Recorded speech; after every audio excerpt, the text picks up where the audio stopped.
ఏం పని చేస్తారమ్మా? ఇగో చాయ్ హోటలు హ్మ్. చాయ్ అమ్ముకొని బతున్నాం మేము. హ్మ్. మాకు భూమి జాగా ఏం లేదు. హ్మ్. మా ఆయన వికలాంగుడు. పెన్షన్ వస్తుందా?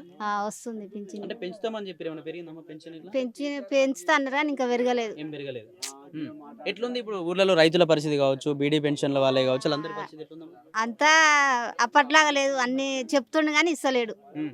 అంతే. ఇప్పుడు డబ్బులు లేవు అట. కేసీఆర్ మొత్తం అప్పులు చేసిపోయిండు. రాష్ట్రం మొత్తం అంతే, అప్పులు ఆయన చేసిపోయిండు. మీదనే చెప్తుండు ఇక. హ్మ్. అన్ని అప్పులు చేసిపోయిండు హ్మ్. అని చెప్తుండు. హ్మ్. అంటే మొత్తం కాంగ్రెస్ వైపే ఉన్నారు ప్రజలంతా. మళ్ళీ కూడా కాంగ్రెస్ పార్టీ అధికారంలోకి వస్తా అంటారు. నిజం వస్తుందా మళ్ళీ కాంగ్రెస్? ఏమో నమ్మకం అయితే లేదు హ్మ్. మరి. ఇక్కడ మళ్ళీ ఎట్లుందమ్మా మీ భువనగిరిలో ఎట్లుంది పరిస్థితి? భువనగిరి అంటే ఇక అందరూ అదే పరిస్థితి ఇక. హ్మ్. ఎందుకంటే ఏరియా నల్గొండ కావచ్చు, భువనగిరి ఎక్కువగా కాంగ్రెస్ ఉంటది కాబట్టి, అంటే మీ సైడ్ అయినా కొంచెం ఏమన్నా మంచిగా అయినట్టు కనిపిస్తుందా కాంగ్రెస్ వచ్చి నుంచి? బీఆర్ఎస్‌కి, కాంగ్రెస్‌కి ఏమైనా తేడా ఉందా? మాకైతే తెలియదు సారు, ఇక హ్మ్. వచ్చిన వాళ్ళకి తెలుసు కానీ మా అంటే పరిస్థితి అయితే ఇంతే ఇక. అప్పుడు అప్పుడు ఎట్లుండే అమ్మా? ఎట్లా అంతే బీఆర్ఎస్ ఉన్నప్పుడు ఎట్లుండే? పెన్షన్లు కావచ్చు ఏదైనా ఇచ్చిండు, అప్పుడు టైం టు మంచిగానే టైం ఇచ్చిండు, వచ్చినాయా? టైం కు టైం ఇచ్చిండు హ్మ్. అప్పుడు. హ్మ్. పింఛన్ అయినా ఏదైనా ఇచ్చిండు. ఇంతకుముందు ఎమ్మెల్యే టీఆర్ఎస్ నుంచి ఉన్నా ఇక్కడ? టీ హ్మ్. టీఆర్ఎస్ అప్పుడు వచ్చినాయి అంటే యూరియా కావచ్చు, పెన్షన్లు కావచ్చు అన్ని టైంకి వచ్చినాయి. టైంకి వచ్చినాయి. హ్మ్.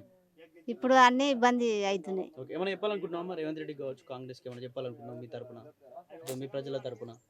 మా ప్రజల తరపున ఏముంది, హ్మ్. మంచిగా చేయాలి హ్మ్. అని, ఇచ్చేటి ఇవ్వాలి, హ్మ్. అదే కోరుకుంటున్నాం మేము. ఓకే. చెప్పినవి ఇచ్చేస్తే ఎవరు హ్మ్. ఏమన్నారు. ఓకే. ఏం పేరే? నా పేరు లక్ష్మి. ఎట్లుంది కాంగ్రెస్ పరిపాలన ఎట్లుంది? కాంగ్రెస్ పరిపాలన ఏం మంచిగా అనిపిస్తుంది. ఏం మంచిగా అనిపియలేదే? ఇగో నాకు ఆ, వృద్ధాప్య పింఛను హ్మ్. 4,000 ఇస్తాడు. ఆ! 4,000 ఇవ్వడం లేదు. అవే కేసీఆర్ ఇచ్చిన పైసలే ఇస్తుండే. అవే 2,000 ఇస్తుండే అంతే. ఆ! ఆ, ఈ 4000 అత్తలేవు. ఆ, వికలాంగులకు 6,000 ఇస్తాడు. హ్మ్. 6,016 ఇస్తాడు. 6,000 లేవు, ఏం లేవు. అవే 4,000 ఇస్తుండు. హ్మ్. ఇక పైసలు లేవట్నే. అప్పులు చేసి మొత్తం అప్పులయిపోయినట పైసలు లేవంటుండు ఆ, మరి. అప్పులు అప్పు తెచ్చి అప్పు తెచ్చి ఎక్కడ ఎక్కడ పంపిస్తుండో మరి ఆయన. హ్మ్. కానీ మాకు ఇవ్వడం అయితే లేదు. రైతు బంధు కూడా చక్కగా ఇవ్వడం లేదు. హ్మ్.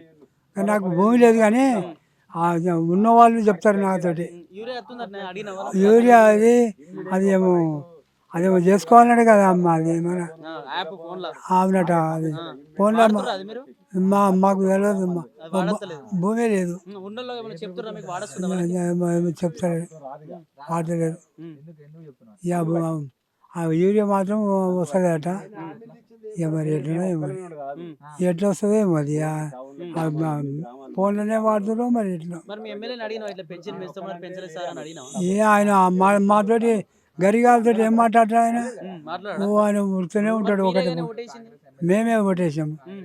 ఓటేసి గెలిపించాము. హ్మ్. ఆ, ఇక ఓటేసి గెలిపించేందుకు మాకు ఇదో శిక్ష అయింది అనుకోరాదు. హ్మ్. అంటే ఇంతకుముందు ఎట్లుండే? ఇంతకుముందు టీఆర్ఎస్ ఇంతకుముందు ఉన్నప్పుడు? మంచిగానే ఉండేది. హ్మ్. టీఆర్ఎస్ పెన్షన్లు ప్రభుత్వం కావచ్చు, రైతు బంధు కావచ్చు ఆ, అన్నీ మంచిగా అన్ని మంచిగా వచ్చినాయి. ఆ! రైతు బంధు వచ్చింది, పింఛన్లు వచ్చినాయి. హ్మ్. అంతవరకు అంతవరకు ఇంత ఇంత అంత 1000 చేసిండు. 1000 పోయి 2000 అయింది. హ్మ్. ఆ, ఆ, మంచిగానే ఉండేది ఇప్పుడు వరకైతే. ఆయన ఇచ్చే పింఛనే ఇస్తున్నాడు ఈయన. ఈయననే ఏం పెంచలేడు ఇక. ఏం పెంచాడు ఇప్పుడు పెంచుతారట ఇంకో 2 నెలల్లో మరి. ఏమో కాని పని. అవి మనిషికి 500 పెంచుతారట. అవి 500 విడుదల వారిగా వేస్తాడట. అవి ఆ! అదే 500 వేస్తాడట. అది ఏమో మరి. చాలుతాయా మరి 500 పెంచితే? ఏమో మరి. చాలని చాలకపోయినా 500 కూడా లేవుగా అయ్యా. 500 కూడా పెంచడం లేదుగా. ఇట్లా ఏం చెప్పాలనుకుంటున్నావు మరి రేవంత్ రెడ్డికి ఏమైనా చెప్తావా? చెప్పేది ఏం లేదు ఇక ఆయనకు. ఇక ఆయన చెప్పేది ఏం లేదు. ఓటేయకపోతే చెప్పినా తెలివి అవుతుంది. అంతే అంటవా? మరి మీరంతా కాంగ్రెస్ దిక్కేవరు అంటుండు మరి రేవంత్ రెడ్డి. గట్టిగా అంటారు ప్రజలు ఆయన. మొత్తం సంతోషపడుతున్నారు అంటున్నారు. చెప్పుకుంటారు ఆయన గట్లా. ఆయన ఆగా పేదవాళ్ళ గుడిసెలన్నీ గురకొచ్చినట్ట పాపం. వాళ్ళు ఏడుస్తున్నారు. ఆ, అది కొంత మోసం చేసిండు ఆయన. ఆయన ఏమో చేసిండు అయ్యా, ఏం లేదు.